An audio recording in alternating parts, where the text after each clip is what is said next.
City corporation দিয়ে করেছে। এবার বোধ 9 কোটি টাকার টেন্ডার করছে, খাল কাটা দেখা। আচ্ছা, পানি যদি পরিষ্কার না থাকে, না কাটে, খাল কাটলে কি হবে, এই কথা তাদেরকে বলে যায়। আমাদের একটি দাবি, আমাদের যে ক্ষতিপূরণের সিদ্ধান্ত হয়েছে, এখন তাদের ক্ষতিপূরণ।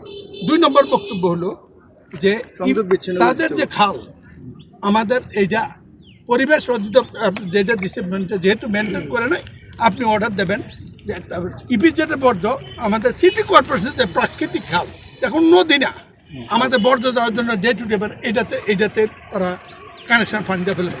তারা এত ধনী মানুষ, জাতির সৈন্য বাঁচায়, জাতির অর্থ বাঁচায়, ইপিজেড না বাঁচতে আমরা বাঁচবো না।